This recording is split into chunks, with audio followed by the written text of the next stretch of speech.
Se quedaron pues el 64 y el 68 con este 3 y con aquel 30. Ganaron a 2 puntas. En el mismo espacio del tiempo, los precios que recibieron los productos brasileños por cada bolsa de café se redujeron a la mitad.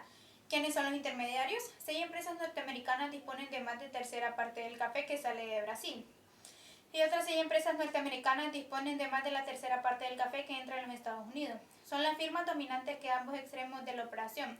La United Fruit, que ha pasado a llamarse United Brand mientras se escribe estas líneas, ejerce el monopolio de la venta de bananas desde América Central, Colombia y Ecuador, y a la vez monopoliza la importación y distribución de bananas en Estados Unidos.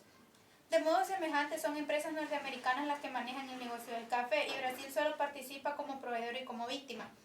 Es el Estado brasileño el que carga con los stocks cuando la sobreproducción obliga a acumular reservas. ¿Acaso no existe, sin embargo, un convenio internacional del café para equilibrar los precios en el mercado?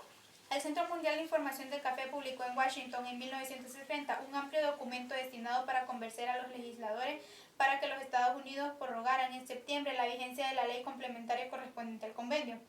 El informe asegura que el convenio ha beneficiado en primer lugar a los Estados Unidos, consumidores de más de la mitad del café que se vende en el mundo. La compra del grano sigue siendo una ganga.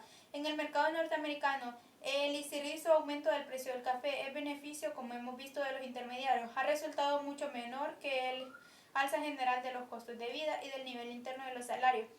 El valor de las exportaciones de los Estados Unidos se elevó entre 1960 y 1969, una sexta parte, y en el mismo periodo el valor de las importaciones de café, en vez de aumentar, disminuyó. Además, es preciso tener en cuenta que los países latinoamericanos aplican deterioradas divisas que obtienen por la venta del café a la compra de esos productos norteamericanos enrarecidos. El café beneficia mucho más a quienes lo consumen que a quienes lo producen. En Estados Unidos y en Europa genera ingresos y empleos y moviliza grandes capitales. En América Latina paga salarios de hambre y acentúa la deformación económica de los países expuestos a su servicio. En efecto, en 1960 y 1961, las cargas fiscales totales impuestas por los países de la Comunidad Europea al café latinoamericano ascendieron a cerca de 700 millones de dólares, mientras que los ingresos de los países abastecedores en términos del valor FOB de las minas exportaciones solo alcanzaron a 600 millones de dólares. Los países ricos, precorredores del comercio libre, aplican el más rígido proteccionamiento contra los países pobres, convierten todo lo que toca en oro para sí, en lata para los demás, incluyendo la propia producción de los países subdesarrollados. En el mercado internacional, el café copia de tal manera el modelo de un embudo que Brasil aceptó recientemente imponer altos impuestos en sus exportaciones de café soluble para proteger proteccionismo al revés, que el interés de los fabricantes norteamericanos al mismo artículo. El café instantáneo producido por Brasil es más barato y de mejor calidad que el de la floreciente industria de los Estados Unidos, pero en el régimen de la libre competencia es visto en uno de los más libres que otro. Este reino del absurdo organizado de las catástrofes naturales se convierten en bendiciones del cielo para los países productores. Las agresiones de la naturaleza levantan los precios y permiten movilizar las reservas acumuladas. Los feroces heladas que asolaron la cosecha de 1969 en Brasil condenaron a la ruina a numerosos productores, sobre todo a los más débiles, pero empujaron hacia arriba la cotización internacional de café y aliviaron considerablemente el stock de 70 millones de bolsas, equivalentes a 2/3 de la deuda externa de Brasil, el que el Estado había acumulado para defender los precios. El café almacenado, que se estaba deteriorando y perdía valor progresivamente, podía haber terminado en la hoguera. No sería la primera vez a raíz de la crisis de 1929 que echó abajo los precios y contrajo el consumo. Brasil quemó 78 millones de bolsas de café, así ardió en llamas el esfuerzo de 200.000 personas durante 5 zafras. La brusca caída de las ganancias de los plantadores y exportadores de café en los años 30 provocó además el incendio del café, un incendio de la moneda. Este es el mecanismo usual en América Latina para socializar las pérdidas del sector exportador. Se comienza por la moneda nacional a través de las devaluaciones, lo que se permite en divisas, pero el auge de los precios, que no tienen mejores consecuencias, desencadena grandes siembras, un crecimiento de la producción, una multiplicación del área destinada al cultivo del producto afortunado. El estímulo financia con un boomerang para que la fundación del producto derriba los precios y provoca el desastre. Colombia depende del café y su cotización exterior desde el punto que, en Antioquia, la curva de matrimonio responde ágilmente a la curva de los precios del café. Es el típico estructura dependiente, hasta el momento propicia por una declaración de amor con una loma antioqueña que decide en la Bolsa de Nueva York. 10 años que desgarraron a Colombia. Allá por los años 40, el prestigioso economista colombiano Luis Eduardo Nieto Arteta escribió una apología del café. El café había logrado lo que nunca consiguieron en los anteriores siglos económicos del país: las minas, ni el tabaco, ni el añil, ni la nica. Dar nacimiento a un orden de maduro y progresista. Las fábricas textiles y otras industrias livianas habían nacido, y no por casualidad. En los departamentos productores de café, Antioquia, Caldas, Valle del Cacao, Cundamaria, una democracia de pequeños productores agrícolas dedicados al café, había convertido a los colombianos en hombres moderados y sobrios. El puesto más rigoroso decía: para la normalidad en funcionamiento de la vida política colombiana ha sido la consecuencia de una particular estabilidad económica. El café ha sido la consecuencia y ha producido con ella el sosiego y la mesura. Poco tiempo después estalló la violencia. En realidad, los elogios del café no habían interrumpido. ¿Cómo llegar a la parte de la magia?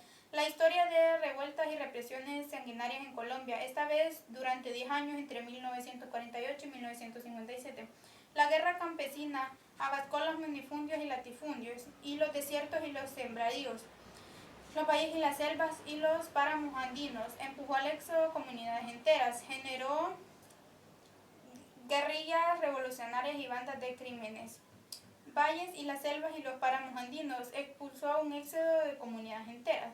La violencia había empezado con un enfrentamiento entre liberales y conservadores, pero la dinámica del odio de las clases fue acentuado cada vez más a su carácter de la lucha social. José Eliezer Gaitán, el caudillo liberal, quien a la oligarquía de su propio partido, introspectiva y temorosa, llamada el Lobo o Badaluque, había ganado una formidable progresista popular y amenazada del orden, mientras el gobierno envía policías y soldados a cortar testículos, abrir vientres de las mujeres embarazadas, arrojar niños al aire para incentarlos a puntas de bayoneta, bajo la consigna de no dejar ni la semilla. Los doctores del Partido Liberal se recluían en sus casas sin alterar sus modales, ni el tono caballeresco de sus manifiestos o en el poder de los caos. Viajaban al exilio. Fueron los campesinos quienes pusieron los muertos. La guerra alcanzó extremos de increíble crueldad, impulsada por un afán de vergüenza que crecía en la guerra misma. Surgieron nuevos estilos de la muerte: en el corte corbata, la lengua quedaba colgando desde el pescuezo. Se sucedían violaciones, los incendios, los saqueos, los hombres eran descuartizados o quemados vivos, desgollados o partidos lentamente en pedazos. Los batallones arrasaban las aldeas y las plantaciones, los ríos quedaban teñidos de rojo. Los bandoleros otorgaban el permiso de vivir a cambio de tributos en dinero o cargamentos de café, y las fuerzas represivas expulsaban y perseguían a innumerables familias que huían a las montañas a buscar refugio. En los bosques parían las mujeres. Los primeros jefes guerrilleros, animados por la necesidad de revancha, pero sin horizontes políticos claros, se lanzaban a la destrucción por la destrucción, el desahogo a sangre y fuego sin otros objetivos. Los nombres de la protagonista de la violencia: Teniente Gorlila, Manzabra, el Cóndor, Piel Roja, el Vampiro, Ave Negra, el Terror del Llano. No surgieron en una epopeya de la revolución, pero el acento de la rebelión social se inspiraba hasta que los coplas cantaban las bandas. Yo soy el campesino puro, y no empecé la pelea, pero si buscan ruido la bailan con la más fea. Y en definitiva, el terror incriminado había aparecido también mezclado con las reivindicaciones de justicia con la revolución mexicana de Emilio Zapata y Pancho Villa. En Colombia la rabia estallaba de cualquier manera, pero no es casual de que aquella década de violencia nacieran las posteriores guerrillas políticas que, levantando las banderas de la revolución social, llegaron a ocupar y controlar extensas zonas del país. Los campesinos, acelerados por la represión, emigraron a las montañas y ahí organizaron el trabajo agrícola y la autodefensa. Las llamadas repúblicas independientes continuaron ofreciendo refugio a los perseguidos después de que los conservadores y los liberales firmaran en Madrid el Pacto de la Paz. Los dirigentes de ambos partidos, en un clima de brindis y palomas, resolvieron turnarse sucesivamente en el poder en aras de concordia nacional. Entonces comenzaron, ya de común acuerdo, la fauna de limpieza contra los focos de perturbación del sistema. En una sola de las operaciones para abatir a los rebeldes de Marquetía, se dispararon 1,5 millones de proyectiles, se arrojaron 20.000 bombas y se movilizaron por tierra y aire 16.000 soldados. En plena violencia había un oficial que decía: a mí no me traigan cuentos, tráiganme orejas. El sadismo de la represión y la ferocidad de la guerra podrían explicarse por razones clínicas. ¿Fueron el resultado de la maldad natural de los protagonistas? Un hombre que cortó las manos de un sacerdote, prendió fuego a su cuerpo y a su casa y luego lo despedazó y lo arrojó un caño, gritaba: cuando ya la guerra había terminado, yo no soy culpable, yo no soy culpable, dejadme solo. Había perdido la razón, pero en cierto modo tenía el horror a la violencia, no hizo más que poner el manifiesto el horror del sistema. Porque el café no trajo consigo felicidad y la armonía, como había profetizado Nieto Arteta. En vez es verdad que gracias al café se activó la nivelación de Magdalena y nacieron líneas de ferrocarril y carreteras y se acumularon capitales que dieron origen a ciertas industrias, pero el orden oligarquístico interno y la dependencia económica entre los centros extranjeros de poder no solo resultaron vulnerados por el proceso ascendente del café, sino que por el contrario se hicieron infinitamente más agobiantes para los colombianos. Cuando la década de violencia llegaba a su fin, las Naciones Unidas publicaban los resultados de su encuesta sobre la nutrición en Colombia. Desde entonces la situación no ha mejorado en absoluto. Un 88% de los escolares de Bogotá padecían abitominosis, un 78% sufría arribolofosis y más de la mitad tenían un peso de por abajo de lo normal. Entre los obreros, los abitominosis castigaba al 70% y entre los campesinos del Valle de Tenza al 78%. La encuesta mostró una marcada insuficiencia de alimentos protectores, leche y sus derivados, huevos, carne, pescado y algunas frutas y hortalizas, que aportaban juntamente proteínas, vitaminas y sales. No solo a la luz del fonogaso de las balas se revela una tragedia social. Las estadísticas indican que Colombia ostenta un índice de homicidios 7 veces mayor que el de Estados Unidos, pero también indican que la cuarta parte de los colombianos en edad activa carece de trabajo fino. 250.000 personas se asoman cada año al mercado laboral. La industria no genera nuevos empleos y en el campo la estructura de latifundios, minifundios están poco necesitados hacia los suburbios de las ciudades. Hay en Colombia más de 1 millón de niños sin escuela. Ello no impide que el sistema se dé el lujo de mantener 41 universidades diferentes, públicas o privadas, cada una de sus diversas facultades y departamentos para la educación de los hijos y de la élite y la minoritaria clase media. La varita mágica del mercado mundial despierta a Centroamérica. Las tierras de la franja centroamericana llegaron a la mitad del siglo pasado sin que les hubiera infligido mayores molestias. Además, los alimentos destinados de consumo, América Central producía la grana y el añil, con pocas capitales, escaso mano de obra y preocupaciones mínimas. La grama, insecto que nacía y crecía sin problemas sobre la espinosa superficie de los nopales, disfrutaba como el añil de una sostenida demanda de la industria textil europea. Ambos colorantes naturales murieron de muerte sintética cuando, hacia 1850, los químicos alemanes inventaron los aniles y otras cintas más baratas para teñir telas. 30 años después de esta victoria de los laboratorios sobre la naturaleza, llegó el turno del café. Centroamérica se transformó. De sus plantaciones recientes nacidas provenía hacia 1880 por menos de la sexta parte de la producción mundial de café. Fue a través de este producto como la región quedó definitivamente incorporada al mercado internacional. A los compradores ingleses sucedieron a los alemanes y los norteamericanos. Los consumidores extranjeros dieron vida a una burguesía nativa del café. Se rompió el poder político a través de la revolución liberal de Augusto Refinovario a principios de la década de 1870. La especialización agrícola dictada desde fuera despertó el furor de la apropiación de tierras y de hombres. El latifundio actual nació en Centroamérica bajo banderas de la libertad de trabajo. Así pasaron a manos privadas grandes extensiones baldías que pertenecían a nadie o a la iglesia o al Estado, y tuvo un lugar frenético despojo de las comunidades indígenas. A los campesinos que se negaban a vender sus tierras se los enganchaba por la fuerza en el ejército. Las plantaciones se convirtieron en pudrideros de indios. Resucitaron los mandantes coloniales. El reclutamiento forzoso de mano de obra y las leyes contra la vagancia. Los trabajadores fugitivos eran perseguidos a tiro.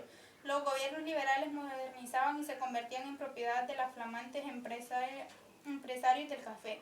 En ningún momento, a todo lo largo del siglo transcurrido desde entonces, los periodos que altos precios se hicieron notar sobre el nivel de los salarios continuaron siendo retribuciones del hambre sin que las mejores cotizaciones del café se tradujeran contra aumento.